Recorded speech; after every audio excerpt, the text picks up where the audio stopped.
लग्नाचे दागिने म्हणजे श्रीमंत पेशवाई दागिने, नाशिकचे सुप्रसिद्ध सराफ मयूर अलंकार सराफ।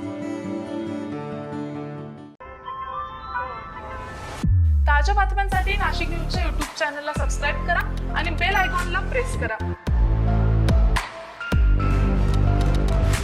नाशिकच्या पंचवटी परिसरातून एक धक्कादायक घटना समोर आलेली आहे। सोशल मीडियावरील एका व्हिडिओच्या वादातून तृतीयपंथीयांवर थेट हल्ला झाल्याचा आरोप करण्यात आलाय।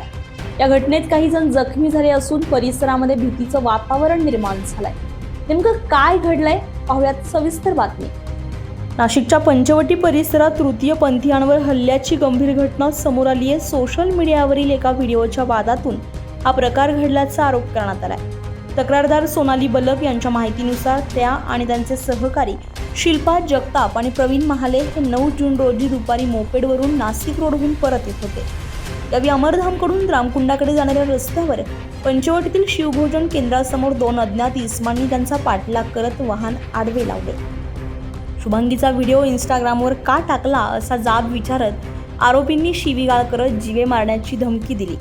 यानंतर वाद चिघळला आणि आरोपींपैकी एकानं फुटलेल्या बिअरच्या बाटलीनं प्रवीण महाले यांच्या हातावर आणि शिल्पा जगताप यांच्या पाठीवर वार करत त्यांना जखमी केल्याचा आरोप आहे।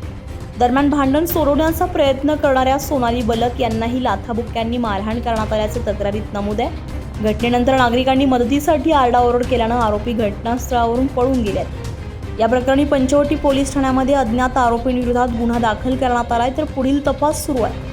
या घटनेनंतर तक्रारदारांनी संताप व्यक्त करत हा संपूर्ण घडलेला प्रकार सांगितलाय। सर्वांना माहिती आहे का, माझ्यावर आणि माझ्या गुरु बहिणी माझ्या शिष्यावर प्राणघातक हल्ला झाला। मी नाशिक रोडला गेलेलो होते, तिकडून मी अमरधामच्या रोडने पंचवटीकडे जात होते। त्या दरम्यान 2 मुलांनी आमच्यावर हल्ला केला आणि हल्ला करत असताना आम्हाला एकच बोलले की तुम्ही शुभांगीची साथ द्या, शुभांगीच्या बाहेर व्हिडिओ काढू नका, शुभांगीला हिंदू मुसलमान करण्यामध्ये पण साथ द्या, तिला प्रत्येक गोष्टीमध्ये तुम्ही साथ द्या। आम्ही म्हटलं आम्ही तिला साथ देऊ शकत नाही, असं आमच्यामध्ये बाताबाती झाली। लगेच त्यांच्या हातात बिअरची बॉटली होती, तो माझ्यावर वार करायला गेला। तो वार माझ्या परवीनवर झाला, शिल्पावर झाला। तिथून आम्ही कशामध्ये आमचा जीव वाचवला आणि पंचवटी पोलीस स्टेशनला आम्ही गुन्हा दाखल केला।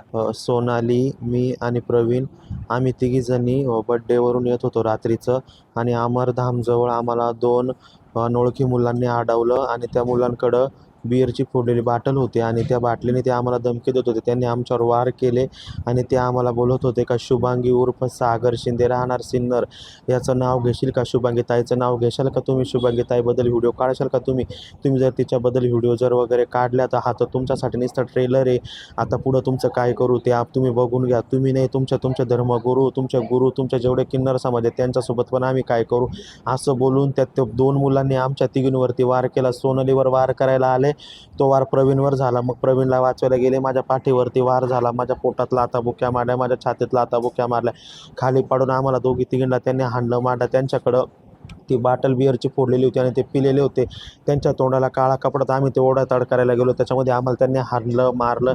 नंतर आम्ही पंचवटी पोलीस स्टेशनला कंप्लेंटही केलेली आहे आणि आम्ही आता सिव्हिल दवाखान्यात ॲडमिट आहोत। माझी प्रशासनाकडं एकच माग आहे का आम्हाला न्याय मिळावा।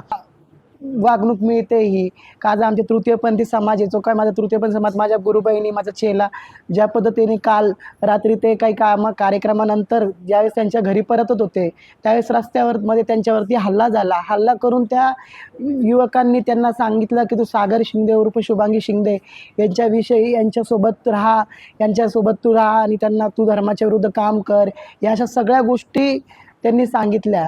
मग खरं तर शुभांगी शिंदे, सागर शिंदे हा प्रत्येक आमचे जे काही तृतीयपंथी समाज आहे, आज सागर शिंदेसोबत 4 ते 5 किन्नर आहेत, आमच्यासोबत आज जवळ 100 ते 150 किन्नर आहेत। आज आमच्याकडे वयोवृद्ध किन्नर आहेत, वयोवृद्ध किन्नरांपासून तर लहान किन्नरांपर्यंत प्रत्येकाला जीवाला धोका आहे। आणि अशी काही गोष्टी याच्या आधी घडल्या पण आहे, आत्ताच घडल्या नाही तर याच्या आधीही घडल्या आहेत। याच्या आधी माझी जी गुरुबहीण होती स्नेहल म्हणून, ही सुद्धा गोळ्या खाऊन हिच्या आत्महत्या करून तिने आपला जीव स्वतः त्याग केलेला आहे।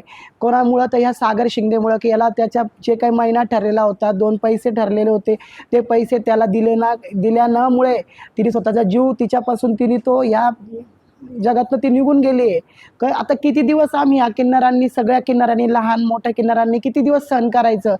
सोशल मीडियावरील वादातून थेट हल्ल्यापर्यंत पोहोचलेली ही घटना गंभीर मानली जाते. पंचवटी परिसरातील सुरक्षेचा प्रश्न पुन्हा ऐरणीवर आला असून आता पोलिसांकडून आरोपींचा शोध घेतला जातोय. संजय परमार, नाशिक न्यूज, नाशिक.